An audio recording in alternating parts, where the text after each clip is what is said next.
শুরু হলো সব খবর। যমুনা টেলিভিশনের নিয়মিত এই আয়োজনে সবাইকে স্বাগত জানাচ্ছি আমি জান্নাতুল কলি। বৈষম্য বিরোধী ছাত্র আন্দোলনের কেন্দ্রস্থলে পরিণত হয়েছে কেন্দ্রীয় শহীদ মিনার। শিক্ষার্থীদের বিক্ষোভ মিছিলগুলো একে একে জামায়াত হচ্ছে শহীদ মিনারে। সকাল থেকে রাজধানীর বিভিন্ন স্থানে নানা সংগঠনের ব্যানারের বিক্ষোভ করে মিছিলগুলো শহীদ মিনারের অভিমুখে যাত্রা শুরু করে। কিছুক্ষণ আগে সহকর্মী রাসেল আহমেদ জানাচ্ছেন সেখানকার বিস্তারিত পরিস্থিতি। এই মুহূর্তে আছে শহীদ মিনারের চত্বরের ঠিক ডান পাশটাতে রয়েছে এবং এখানকার যে অবস্থা সেটি একেবারে জনসমুদ্র হয়ে আছে। শিক্ষার্থী এবং বিভিন্ন শ্রেণী পেশার মানুষ, পাশাপাশি বিভিন্ন বয়সী মানুষের অংশগ্রহণে পুরো একটি জনসমুদ্র তৈরি হয়েছে। এবং দেখতে পাচ্ছেন আমার সামনেও একজন বয়স্ক একজন মানুষ, তারাও এসেছেন এবং বিভিন্ন বয়সী মানুষ এসেছেন। আমরা দেখেছি যে বিভিন্ন মানুষ যে স্লোগান দিচ্ছে, বিশেষ করে 9 দফার পক্ষে স্লোগান দিচ্ছেন। কেউ কেউ আবার শিক্ষার্থীদের যে পূর্ব ঘোষণা অর্থাৎ আগামীকাল থেকে যে অসহযোগ আন্দোলনে ডাক দিয়েছে সেই হিসেবে 1 দফা দাবি, সেই দিকেও তারা কেউ কেউ স্লোগান দিচ্ছেন। একটা প্রপার হচ্ছে বিচার চাই, সেটার জন্য আমরা রাস্তায় নেমেছি। যত রকমের মানুষজন দুর্নীতির সাথে জড়িত এবং আমাদেরকে হত্যাকাণ্ডের সাথে হত্যা করেছে তাদের বিরুদ্ধে আমরা বিচার চাই। এই যে এভাবে যে আমাদের ছাত্রদের খুন করলো, তাদের যৌক্তিক আন্দোলনটাকে নস্যাৎ করার জন্য এতগুলা তাজা প্রাণ চলে গেল, এই জন্যই আমি আসছি। আমাদের ভাইয়েরা যারা মারা গিয়েছে তাদের হত্যার দাবি যেতে এসেছি। রক্তের উপর বসে, এত শহীদের উপর বসে আমরা কোনো আলোচনা মানব না। যেটি বলছিলাম, বয়স্ক মানুষদের কথা, আমি কয়েকজনের সাথে কথা বলছিলাম। তারা বলছেন যে জীবনের এই সময় এসে তারা শিক্ষার্থীদের উপর যে নির্মম অত্যাচার হয়েছে সেটি তারা কোনোভাবেই মেনে নিতে পারছেন না। তাদের রক্তের উপর দাঁড়িয়ে দেশ এভাবে এগিয়ে যেতে পারে না, এটি তাদের মূল কথা। এছাড়াও দেখেছি কয়েকজন সশস্ত্র বাহিনীর কর্মকর্তা অবসরপ্রাপ্ত, তারাও এই শিক্ষার্থীদের সাথে এসে সামিল হয়েছেন। এই সন্তানদের যে রক্ত ঝরছে এটা বন্ধ করা প্রয়োজন, অতি জরুরি, এবং সেই জন্যই আমরা এদের সাথে একাত্মতা প্রকাশ করে আজকে এদের সাথে যোগ দিলাম। যেভাবে স্থিতিশীল হয় তার জন্য যা কার্যকরী ব্যবস্থা গ্রহণ করতে হবে, তার জন্য যা যা করার প্রয়োজন আমরা সেটা করতে আমাদের ছাত্র সমাজের সাথে একত্রতা ঘোষণা করতে এসেছি। এই ধরনের পরিস্থিতি আমাদের সার্বভৌমত্বকে অত্যন্ত দুর্বল করে ফেলে। সেই জায়গাটাতে আমার একটা ক্ষত এবং আমার কষ্ট আছে। কোটা আন্দোলন থেকে এটা এখন জাতির আন্দোলনে পরিণত হয়েছে। ঘরে বসে থাকার কোনো সুযোগ নাই। এই গণহত্যায় আমরা কখনো সমর্থন দিতে পারি না। যারা আইনশৃঙ্খলা রক্ষার রয়েছেন কিংবা সশস্ত্র বাহিনীতে রয়েছেন, তারা যেন দেশের মানুষের পক্ষে অবস্থান করে, ন্যায়ের পক্ষে যেন তারা কাজ করে, সেই দাবি তারা জানাচ্ছেন। এবং এখন পর্যন্ত এই এলাকাতে শান্তিপূর্ণভাবে কর্মসূচি চলছে। আশপাশে আইনশৃঙ্খলা রক্ষাকারী বাহিনীর অবস্থান দেখেছি, তবে সেটি খুব কড়া অবস্থান ছিল না, ঢিলেঢালা অবস্থা তাদের মধ্যে আজকে দেখেছি। এই ছিল এখানকার পরিস্থিতি। রাসেল আহমেদ, যমুনা নিউজ, ঢাকা। এর আগে সকাল থেকে রাজধানীর বিভিন্ন স্থানে নানা সংগঠনের ব্যানারে বিক্ষোভ করে শিক্ষার্থীরা। তাদের সাথে যোগ দেন শিক্ষক এবং অভিভাবকরা। তাদের দাবি প্রতিটি হত্যাকাণ্ডের বিচার হোক। আর শিক্ষার্থীরা বলছেন 9 দফা দাবি না মানা পর্যন্ত আন্দোলন চলবে। রাজধানীর বিভিন্ন স্কুল, কলেজ, বিশ্ববিদ্যালয়ের শিক্ষার্থীরা জড়ো হচ্ছেন কেন্দ্রীয় শহীদ মিনারে। সকাল থেকে বিভিন্ন এলাকায় বিক্ষোভ করেন তারা। পরে মিছিলগুলো একে একে পৌঁছাতে থাকে এখানে। শিক্ষার্থীদের সঙ্গে সংহতি প্রকাশে আসছেন অন্যান্য পেশাজীবীরাও। বৈষম্যের বিরুদ্ধে সবাই সোচ্চার হচ্ছেন এক কণ্ঠে। এর আগে রাজধানীর উত্তরার বিভিন্ন কলেজ ও বিশ্ববিদ্যালয়ের শিক্ষার্থীরা জড়ো হয়ে বিক্ষোভ মিছিল করছে। বিএনএস সেন্টারের সামনে দুপুর 12টায় শুরু হয় মানববন্ধন ও বিক্ষোভ সমাবেশ। এতে অংশ নেন শিক্ষক ও অভিভাবকরা। উত্তরা আধুনিক মেডিকেল কলেজের সামনে মৌন অবস্থান নেন চিকিৎসকরাও।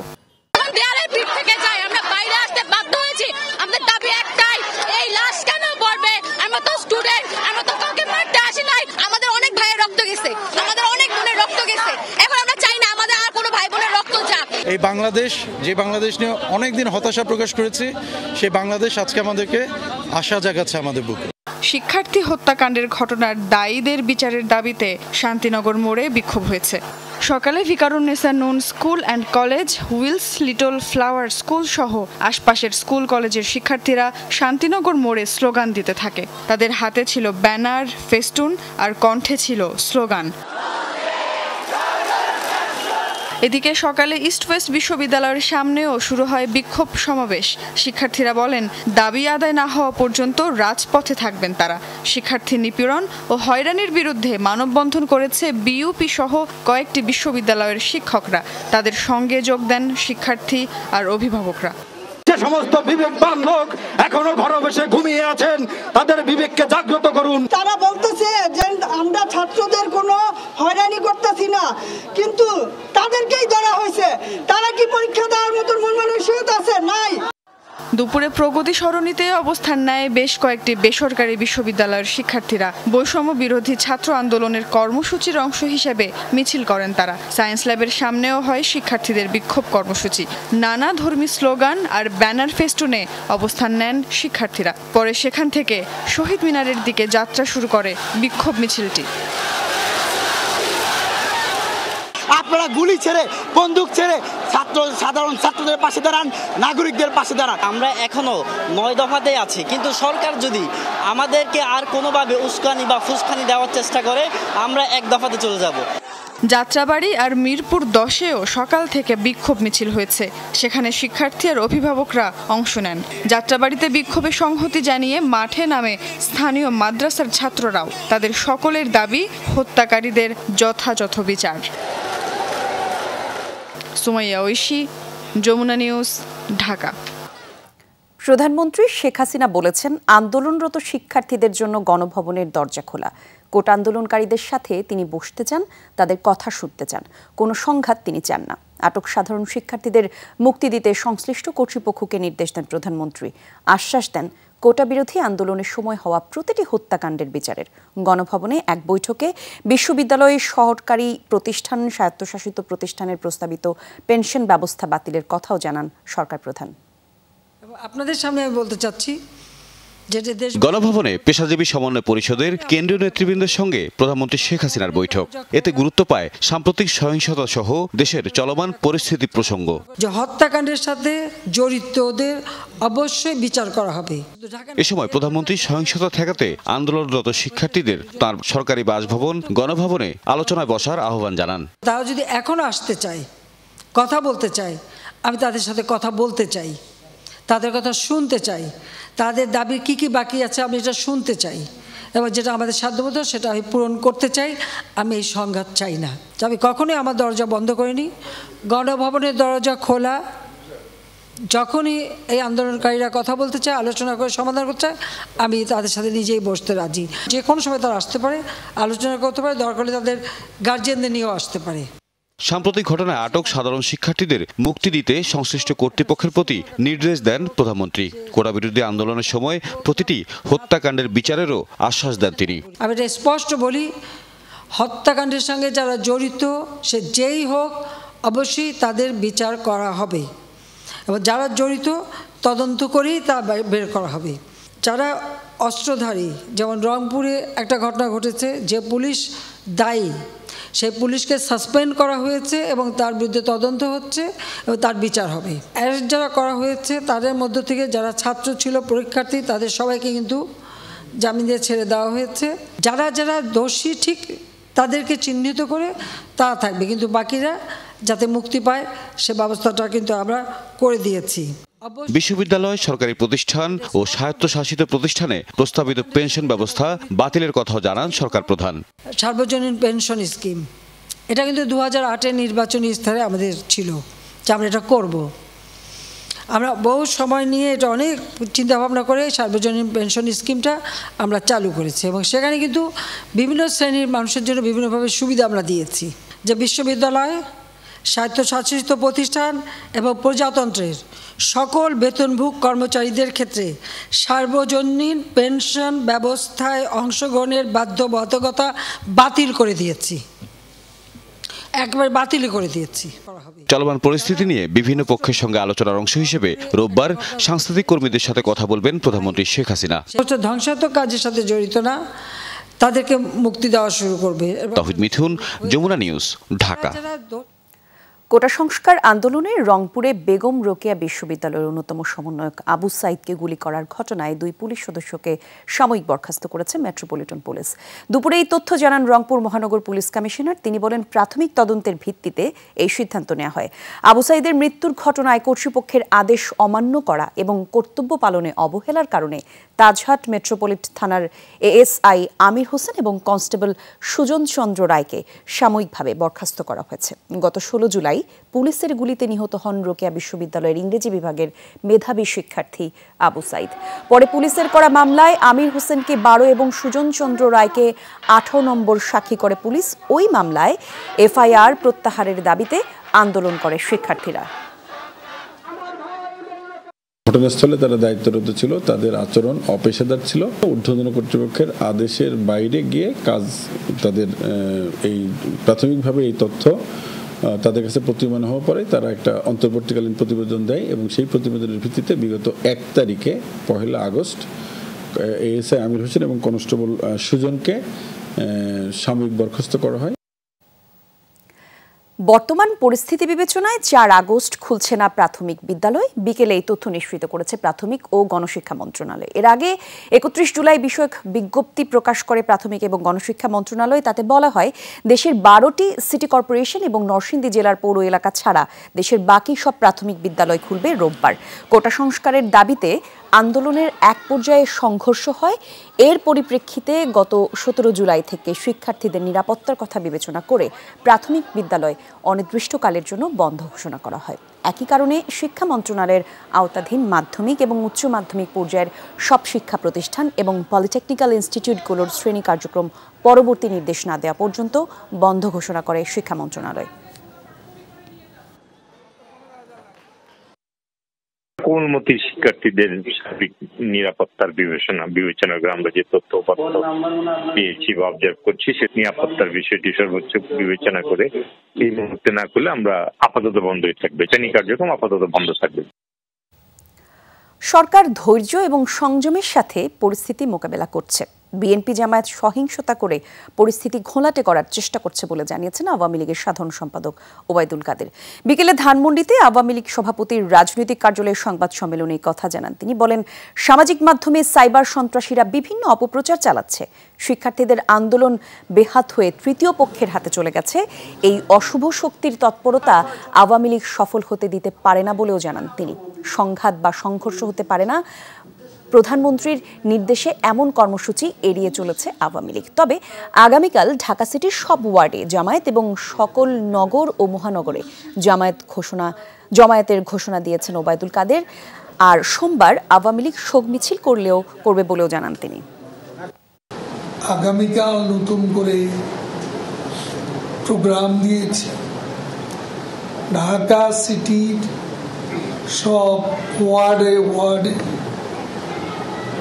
জমায়েত এবং বাংলাদেশের সকল জেলা ও মহানগরে জমায়েত। ছাত্রদের এই আন্দোলনে শুধু সমর্থন নয়, সব রকমের সহযোগিতা করবে বিএনপি। একই সঙ্গে দেশবাসীকে এই আন্দোলনে সামিল হওয়ার আহ্বান জানিয়েছেন বিএনপি মহাসচিব মির্জা ফখরুল ইসলাম আলমগীর। দুপুরে কারাগারে থাকা দলের 2 স্থায়ী কমিটির সদস্যের পরিবারের সাথে দেখা করে এ কথা বলেন মির্জা ফখরুল। বলেন, এবার তরুণরা জেগে উঠেছে, তাদের আন্দোলন পরাজিত হওয়ার কোনো সুযোগ নেই। ছাত্রদের আন্দোলন এখন বিজয়ের দ্বার প্রান্তে। মির্জা ফখরুল ইসলাম আলমগীর অভিযোগ করেন, নেতাদের সঙ্গে দেখা করতে পারছেন না পরিবারের কেউ।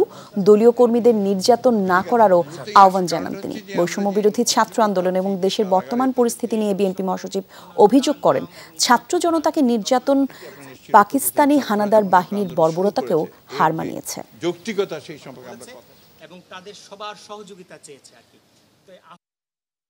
যে ছাত্রদের এই যৌক্তিক আন্দোলন, এই আন্দোলনে আমাদের শুধু সমর্থন নয়, আমাদের সর্ব রকমের সহযোগিতা সহমত তাদের সঙ্গে থাকবে। এবং যেহেতু তাদের আন্দোলন এটা, আমরা একটা রাজনৈতিক দল হিসাবে আমাদের যে দায়িত্ব কর্তব্য, সেই দায়িত্ব কর্তব্য আমরা পালন করছি। ছাত্র জনতার উপর গুলি চালিয়ে হত্যার প্রতিবাদে এবং অন্যান্য দাবিতে দেশের বিভিন্ন স্থানে বিক্ষোভ মিছিল করেছে বৈষম্য বিরোধী ছাত্র আন্দোলন। কয়েকটি জায়গায় বাধা দেয়া সহ হামলা চালানোর অভিযোগ আছে। এতে আহত হয়েছেন বেশ কয়েকজন। কুমিল্লা জেলা স্কুলের সামনে হঠাৎ উত্তেজনা। শিক্ষার্থীদের বিক্ষোভ মিছিলের প্রস্তুতির সময় হামলা চালায় দুর্বৃত্তরা। ছোড়া হয় গুলিও, এতে গুলিবিদ্ধ কয়েকজন। লাঞ্ছিত করা হয় যমুনা টিভির কুমিল্লার ব্যুরো প্রধান খোকন চৌধুরীকে। বিক্ষোভ হয়েছে নারায়ণগঞ্জের চাষারায়, অংশ নেয় বিভিন্ন প্রতিষ্ঠানের শিক্ষার্থীরা।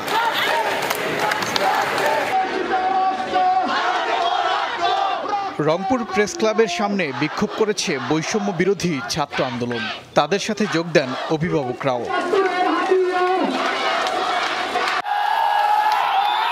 গাজীপুরের মাওনায় ঢাকা ময়মনসিংহ মহাসড়ক অবরোধ করে হয়েছে বিক্ষোভ। এ সময় দুর্বৃত্তরা হামলা চালায়, চলে ধাওয়া পাল্টা ধাওয়া। আহত হয় বেশ কয়েকজন। 3টি পুলিশের গাড়ি ও একটি পুলিশ বক্সে আগুনও দেয়া হয়। মহাসড়কে আগুন জ্বালিয়ে বিক্ষোভ হয়েছে হবিগঞ্জে, অংশ নেয় বিভিন্ন প্রতিষ্ঠানের শিক্ষার্থীরা। বগুড়া শহরে বিক্ষোভের সময় বাধা দেয় পুলিশ, এতে ছড়িয়ে পড়ে উত্তেজনা। বিক্ষোভ করেছে রাজশাহী বিশ্ববিদ্যালয়ের শিক্ষার্থীরা। মিছিল শেষে অবরোধ করা হয় মহাসড়ক। কয়েকটি পুলিশ বক্স ভাঙচুরের ঘটনা ঘটেছে। সাভারের ঢাকা আরিচা মহাসড়কে অবস্থান নেয় জাহাঙ্গীরনগর বিশ্ববিদ্যালয়ের শিক্ষার্থীরা। ছাত্র জনতার ওপর গুলি করার প্রতিবাদ জানান তারা। সিলেটে জিন্দাবাজার বন্দরবাজার সড়কে হয়েছে বিক্ষোভ। পাশাপাশি সকাল থেকেই মদিনা মার্কেট সহ বিভিন্ন স্থানে দেশীয় অস্ত্র নিয়ে অবস্থান করতে দেখা যায় দুর্বৃত্তদের। এছাড়া বিক্ষোভ হয়েছে সিরাজগঞ্জ, জয়পুরহাট সহ দেশের বিভিন্ন স্থানেও। ওবায়দুর রহমান, যমুনা নিউজ। শিক্ষার্থী হত্যা এবং হামলার বিচারের পাশাপাশি নাশকতা ও ধ্বংসযজ্ঞের তদন্তের দাবি জানিয়েছে ঢাকা বিশ্ববিদ্যালয় নীলদল। সকালে অপরাজেয় বাংলার সামনে মানববন্ধন করেন তারা। অভিযোগ করেন কোটা সংস্কার আন্দোলনে শিক্ষার্থীদের ব্যবহার করা হয়েছে, জাতীয় সংকট হিসেবে এটিকে আখ্যা দেন। বলেন রাজনৈতিক স্থবিরতার কারণেই তৈরি হয়েছে এ সংকট। এর সমাধানে জাতীয় ঐক্যের পাশাপাশি সংলাপ জরুরি বলেও মনে করেন বক্তারা। বলেন ছাত্রশূন্য ক্যাম্পাস তারা দেখতে চান না, যত দ্রুত সম্ভব প্রতিষ্ঠান খুলে দিতে কর্তৃপক্ষের প্রতি আহ্বান জানান তারা। জাতীয়ভাবে উদ্যোগ নেওয়া খুব জরুরি। এই মুহূর্তে যেটি প্রয়োজন বলে আমি মনে করি এবং দাবি রাখি সেটা হলো একটি জাতীয় ঐক্যের, এবং সেটির জন্য সংলাপের বিকল্প নেই। যারা হত্যাকারী, যারা আমাদের শিক্ষার্থীদের হত্যা করেছে, এদেশের জনগণকে হত্যা করেছে, আমরা তাদের বিচার চাই। কোটা সংস্কার আন্দোলনে নিহতদের বিচার এবং গণগ্রেফতার বন্ধের দাবিতে ঢাকা বিশ্ববিদ্যালয়ের র্যালি এবং বিক্ষোভ সমাবেশ করেছে সাদা দলের শিক্ষকরা। তাদের দাবি জাতিসংঘের অধীনে তদন্ত করে সাম্প্রতিক সব ঘটনার বিচার করা হোক। দুপুরে ঢাকা বিশ্ববিদ্যালয়ের ক্যাম্পাসে বিক্ষোভ সমাবেশ করেন সাদা দলের শিক্ষকরা। আর হত্যাকাণ্ড না চালাতে সরকারের প্রতি আহ্বান জানান তারা। সরকার এবং ক্ষমতাসীনরা ইচ্ছে করেই সাম্প্রতিক সংকট তৈরি করেছে অভিযোগ করেন সাদা দলের শিক্ষকরা। তাদের অভিযোগ কোটা সংস্কার আন্দোলনে গণহত্যা চালিয়েছে সরকার। দাবি করেন পৃথিবীর ইতিহাসে এমন গণঅভ্যুত্থান বিরল। এই সরকারের কাছে বিচার চেয়ে লাভ নেই বলেও মন্তব্য করেন তারা।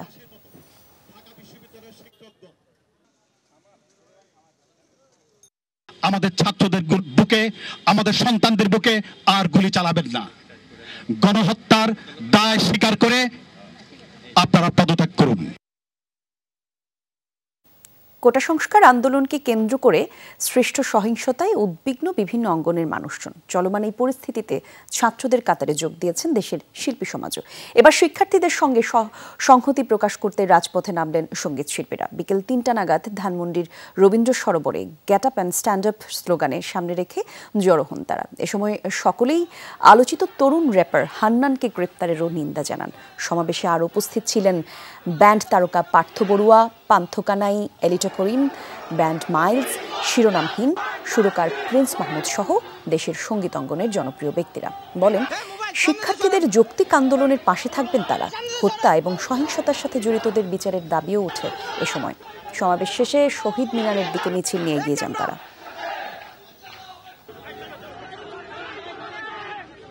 আমরা ছাত্রদের সাথে আছি। আমরা সমস্ত অন্যায় নিপীড়ন বন্ধ চাই। আতঙ্কের রাজনীতি থেকে বেরিয়ে আসুন। আমরা কোনো আতঙ্ক করি না, আমরা কিছুকে ভয় পাই না। এই দেশের মানুষ সমস্ত সত্য জেনে গেছে, আপনারা সত্য প্রকাশ করুন, ছাত্রদের সঙ্গে থাকুন। সেখানে সব যা হয়েছে, হামিদ ভাই যা যা বলছে, ছাত্ররা যে 9 দফা দিয়েছে সবগুলোর সাথে আমরা ডে 1 থেকে সাথে আছি, এখনো সাথে। খুলনায় পুলিশ কনস্টেবল সুমন ঘরামির হত্যার মামলা হয়েছে। লবণচড়া থানায় পুলিশ বাদী হয়ে মামলাটি করেছে, আর তাতে অজ্ঞাত 1000 জনকে আসামি করা হয়েছে। মরদেহের ময়নাতদন্তের জন্য নেওয়া হয়েছে খুলনা মেডিকেলের মর্গে, এরপর স্বজনদের কাছে হস্তান্তর করা হবে। নিহত সুমন ঘরামির বাড়ি বাগেরহাটের কুঁচুয়ায়, সেখানেই শেষকৃত্য সম্পন্ন হবে তার। শুক্রবার নগরীর গল্লামারি বাজারে শিক্ষার্থীদের সাথে পুলিশের সংঘর্ষ হয়, সেই সময় নিহত হন পুলিশ কনস্টেবল সুমন ঘরামি। এদিকে হবিগঞ্জে নিহত পথচারী মোস্তাকের মরদেহ মর্গে রাখা হয়েছে। লাশ পুলিশ নিয়ে যাবো, ওখানে মানে ওরা শেষ যে প্রোগ্রামটা থাকে শ্রদ্ধা নিবেদন করা হবে। পরবর্তী ওনার গার্ডিয়ানকে বুঝাই দেওয়া হবে, গ্রামের বাড়ি কচুয়া বাগড়া নিয়ে যাবে। দলীয় কার্যালয়ে সরকারি স্থাপনা সহ বিভিন্ন ব্যবসা প্রতিষ্ঠানে হামলা ভাঙচুরের ঘটনায় জড়িতদের শাস্তির দাবিতে দেশের বিভিন্ন স্থানে সমাবেশ এবং বিক্ষোভ মিছিল করেছে আওয়ামী লীগ এবং সহযোগী সংগঠনের নেতাকর্মীরা। দুপুরে হবিগঞ্জ শহরের শিরিষতলায় জড়ো হন নেতাকর্মীরা, সেখানে সংক্ষিপ্ত সমাবেশ করেন নেতাকর্মীরা। এরপর জেলা আওয়ামী লীগের সভাপতি অ্যাডভোকেট আবু জাহিরের সভাপতিত্বে নেতাকর্মীরা উপস্থিত ছিলেন। পরে মিছিল নিয়ে শহরের বিভিন্ন সড়ক প্রদক্ষিণ করা হয়। সমাবেশে নেতারা বলেন, শিক্ষার্থীদের যৌক্তিক দাবির সাথে শুরু থেকেই একাত্মতা প্রকাশ করেছে আওয়ামী লীগ, তবে শিক্ষার্থীদের ঢাল বানিয়ে বিএনপি জামায়াত দেশবিরোধী ষড়যন্ত্র করছে বলে অভিযোগ করেন হবিগঞ্জের আওয়ামী লীগ নেতাকর্মীরা। মৌসুমী বায়ুর প্রভাবে দেশের বিভিন্ন স্থানে বৃষ্টি অব্যাহত। টানা বর্ষণে ডুবেছে ঘরবাড়ি, ফসলি জমি এবং রাস্তাঘাট। দুর্ভোগ ভোগান্তি চরমে। ফেনীতে বাঁধ ভেঙে প্লাবিত লোকালয়, পানিবন্দী 10,000 পরিবার। পুরো সড়ক পানিতে থই থই, যান চলাচলের সুযোগ নেই, তাই কাঁধে করেই সিএনজি চালিত অটোরিকশা নিয়ে যাচ্ছেন স্থানীয়রা। বিরামহীন বৃষ্টিতে বৃদ্ধি পেয়েছে খাগড়াছড়ির সবকটি নদী, ছড়া ও খালের পানি। তলিয়ে গেছে বাড়িঘর, মাছের ঘের, রাস্তাঘাটও জলমগ্ন। দিঘিনালার সাথে লংগদু ও বাঘাইছড়ির সড়ক যোগাযোগ বিচ্ছিন্ন। বাড়ি সব ডুবে গেছে, এখানে চলার রাস্তা পর্যন্ত ডুবে গেছে। আমরা অনেক পানির মধ্যে আছি। পানি তো বাড়তে আছে, মানুষের কি করবে, মানুষের সব কিছু চলে গেছে, সব কিছু নিয়ে গেছে। বাসা বাড়িতে পানি মানে এক গলা হয়েছে, আর মানে এখানে মনে মুসলিম পাড়া মানে খাওয়ার জন্য মানুষ খুব মানে কষ্ট হয়েছে। ভারী বৃষ্টি আর উজানের ঢলে ভেঙেছে ফেনীর মুহুরী নদীর শালধর ও টেটেশ্বরের বন্যা নিয়ন্ত্রণ বাঁধ। হু হু করে লোকালয়ে ঢুকছে পানি। বাঁধের 10টি স্থানে ভাঙনের কারণে প্লাবিত ফুলগাজী ও পরশুরাম উপজেলার সবকটি গ্রাম। পানিবন্দী অবস্থায় দিন কাটাচ্ছে প্রায় 10,000 পরিবার। বিশুদ্ধ পানি ও শুকনো খাবারের সংকট ভয়াবহ। সব ডুবে গেছে, ঘর দুয়ার কিছু নাই, সব শেষ। কোনো খাবার হাইনো আন্ডা হানি গরিতে হানি বাচ্চারা কামদের। আমরা ঘর দুয়ার সব ডুবে গেছে, আমরা বাল বাচ্চারা বাটানি কষ্ট করি, মানে ঘরের চাইল্ড কিছু নাই। আমার বয়সে আমি এই জায়গায় পানি দেখিনি, এখন এরকম পরিমাণ পানি হয়েছে, আমরা খানার সংকট তো দূরের কথা, আমাদের পানিরও সংকট হয়ে গেছে এখানে। বান্দরবানের সাঙ্গু, মাতামুহুরী ও বাঘখালী নদীর পানিও বেড়েছে ভারী বৃষ্টির কারণে। জলমগ্ন নদী তীরের এলাকাগুলো। এছাড়া থেমে থেমে বৃষ্টি হচ্ছে বাগেরহাট, সাতক্ষীরা সহ উপকূলীয় জেলাগুলোয়। এদিকে দুর্যোগপূর্ণ আবহাওয়ায় ভোলার মেঘনা নদীতে মাছ ধরার ট্রলার ডুবেছে। 5 জেলে জীবিত উদ্ধার হলেও এখনও নিখোঁজ 8 জন। রাহিম সারোয়ার, যমুনা নিউজ। ভারতের কেরালায় ভয়াবহ ভূমিধসে প্রাণহানি বেড়ে দাঁড়ালো 344 জনে। এখনও নিখোঁজ 250-র বেশি মানুষ, এর মধ্যে শতাধিক নারী এবং শিশু।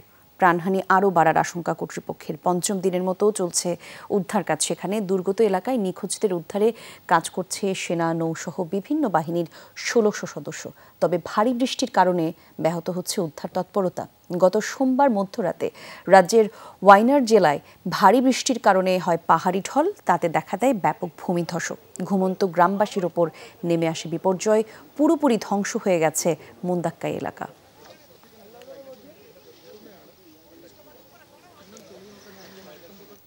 কেরালার পর আকস্মিক বন্যা আর ভূমিধসে বিপর্যস্ত ভারতের আরেক রাজ্য হিমাচল প্রদেশ। লাগাতার বর্ষণে সৃষ্ট এই দুর্যোগে এ যাবৎ কমপক্ষে ৮ জন মারা গেছেন, নিখোঁজ প্রায় অর্ধশত। এর মধ্যে বেশিরভাগই নারী এবং শিশু। দুর্যোগে সবচেয়ে ক্ষতিগ্রস্ত রাজ্যের ৩ জেলা কুল্লু, মান্ডি এবং সিমলা।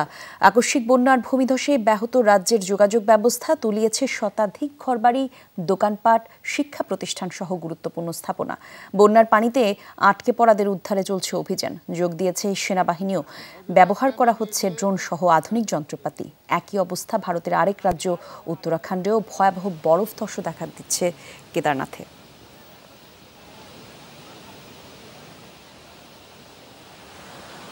নোয়াখালীতে সড়ক দুর্ঘটনায় মা ছেলে সহ ৩ জন নিহত হয়েছেন। সকালে বেগমগঞ্জ উপজেলার দোকানঘর এলাকায় হয় এই দুর্ঘটনা। প্রত্যক্ষদর্শীরা জানান, ফেনী থেকে লক্ষ্মীপুর যাচ্ছিল একটি যাত্রীবাহী বাস। দোকানঘর এলাকায় পৌঁছালে সড়কের একপাশে কাজ চলমান থাকায় পার্শ্ববর্তী লেনে ঢুকে পড়ে বাসটি। এ সময় বিপরীত দিক থেকে আসা একটি সিএনজি চালিত অটোরিকশাকে বাসটি চাপা দেয়। ঘটনাস্থলেই মারা যান 2 যাত্রী এবং সিএনজি চালক। খাদে পড়ে যায় বাসটি। পালিয়ে যায় চালক এবং হেল্পার। ফিলিস্তিনি জনগণের অধিকার রক্ষায় আন্দোলনের কোনো আপোষ করবে না হামাস। নেতাদের মৃত্যুর পরও একইভাবে চলবে সংগঠনের কার্যক্রম। শুক্রবার কাতারের দোহায় এমন মন্তব্য করেন হামাস নেতা মোহাম্মদ নাজ্জাল। এদিন ইসমাইল হানিয়ার মৃত্যুতে আয়োজিত শোকসভায় তিনি বলেন, হামাস একটি প্রাতিষ্ঠানিক আন্দোলন এবং নিয়মতান্ত্রিক সংগঠন, তাই নির্দিষ্ট বিধি অনুযায়ী চলবে তাদের কার্যক্রম। নতুন নেতা নির্বাচনের প্রক্রিয়াও চলবে নিয়ম মেনে। ফিলিস্তিনি জনগণের অধিকার রক্ষায় কাজ করে যাবেন তারা, বলেন এমন কথাও। ইসরায়েলের আগ্রাসন প্রতিহত করে টিকে থাকার প্রত্যয় জানান হামাস নেতারা। নেতানিয়াহু বিশ্বাস করেন, আমাদের ভাই ইসমাইল হানিয়াকে হত্যা করে গাজায় আগ্রাসন চালিয়ে ফিলিস্তিনি জনগণ ও প্রতিরোধ গোষ্ঠীকে লক্ষ্যভ্রষ্ট করবে। তিনি ভ্রমের মধ্যে আছেন। হামাস একইভাবে টিকে থাকবে এবং ফিলিস্তিনি জনগণের অধিকার রক্ষায় কাজ করবে, কোনো আপোষ করবে না। ইসমাইল হানিয়াকে হত্যার পরিকল্পনা সম্পর্কে আগেই জানত যুক্তরাষ্ট্র। ওয়াশিংটনের গ্রিন সিগন্যাল পেয়েই হামাসের রাজনৈতিক শাখার প্রধানকে হত্যা করেছে ইসরায়েল। ইরানের গোয়েন্দা দফতরের মন্ত্রী ইসমাইল খতিব করেন এমন দাবি। ইরানের রাষ্ট্রীয় সংবাদ সংস্থা IRNA জানায়, হানিয়ার পরিবারের সদস্যদের কাছে লেখা চিঠিতে এই দাবি করেন খতিব। এদিকে হানিয়ার মৃত্যুর জেরে ইরান জুড়ে ব্যাপক ধরপাকড় চালাচ্ছে দেশটির গোয়েন্দা সংস্থা। আটক করা হয়েছে দেশটির সামরিক এবং গোয়েন্দা কর্মকর্তা সহ বেশ কয়েকজনকে। ইসরায়েলি গুপ্তচরদের ধরতে অভিযান চালানো হয়েছে বিমানবন্দরগুলোতে। এছাড়া হেফাজতে নেওয়া হয়েছে হানিয়া যে গেস্ট হাউসে অবস্থান করছিলেন সেটির স্টাফদেরও। তুরস্কে বন্ধ করে দেওয়া হয়েছে সামাজিক যোগাযোগ মাধ্যম ইনস্টাগ্রাম। হামাসের রাজনৈতিক শাখার প্রধান ইসমাইল হানিয়ার মৃত্যুতে সমবেদনা জানানোর পোস্ট মুছে ফেলার অভিযোগে নেওয়া হয়েছে এই সিদ্ধান্ত। শুক্রবার এই তথ্য নিশ্চিত করেছে দেশটির পরিবহন এবং অবকাঠামো বিষয়ক মন্ত্রী। তার দাবি, তুরস্কের আইন এবং নিয়ম না মানায় বন্ধ করা হয়েছে যোগাযোগ মাধ্যমটি। বলেন, ইনস্টাগ্রাম কর্তৃপক্ষের কাছ থেকে অভিযোগের বিষয়ে যথাযথ জবাব না পাওয়া পর্যন্ত বন্ধ থাকবে এটি। হামাস সংশ্লিষ্ট পোস্ট মুছে দেওয়ার অভিযোগ তোলেন তুরস্কের একাধিক শীর্ষ কর্মকর্তা। এতে বাক স্বাধীনতা হস্তক্ষেপের অভিযোগ তোলা হয়। পাকিস্তান সফরের ক্যাম্প আজ ভোরে শুরু করেছে বাংলাদেশ ক্রিকেট দল। আজ প্রথম দিন হয়েছে কেবল স্ট্রেংথ টেস্ট। বঙ্গবন্ধু স্টেডিয়ামে অ্যাথলেট ট্র্যাকে 1600 মিটার দৌড়ের পরীক্ষা দেওয়ার কথা ছিল 3 ফরম্যাটের পুলের ক্রিকেটারদের, কিন্তু বৈরী আবহাওয়ার কারণে সেটি সম্ভব হয়নি। 14 ক্রিকেটার উপস্থিত হয়েছেন প্রথম দিন। রোববার থেকে স্কিল ট্রেনিং শুরু করবে দল। পাকিস্তানের বিপক্ষে কেবল টেস্ট খেলবে বাংলাদেশ। তবে এই পরীক্ষায় থাকবেন টেস্ট, ওয়ানডে এবং টি20 সব ফরম্যাটের জন্য বিবেচনায় থাকা ক্রিকেটাররাই। কারণ পাকিস্তান থেকে ফিরেই টেস্ট এবং টি20 সিরিজ খেলতে সেপ্টেম্বরে দ্বিতীয় সপ্তাহে ভারত সফরে যাবে বাংলাদেশ।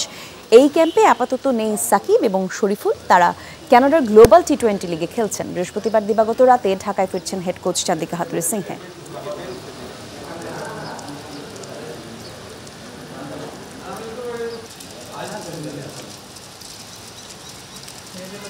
গত কিছুদিন আগে ওয়ার্ল্ড কাপে যাওয়ার আগে আমরা একটা ফিটনেস টেস্ট করে তারপরে ওয়ার্ল্ড কাপে গিয়েছিলাম। আর আজকে তার ফলো আপ টেস্টিং ছিল। তো ফলো আপ টেস্টিংয়ে আমাদের রানিং টেস্ট ছিল, হচ্ছে কিছু স্ট্রেংথ টেস্ট ছিল। তো রানিং টেস্টটা আমরা ডিউ টু ওয়েদারের কারণে আজকে করতে পারি নাই।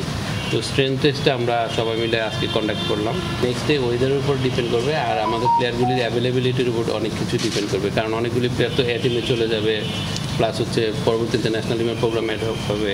তো সময়টা বের করে আবার দর্শক, এই ছিল আজকে সব খবরের আয়োজনে। এতক্ষণ সঙ্গে ছিলেন যারা, ধন্যবাদ সবাইকে।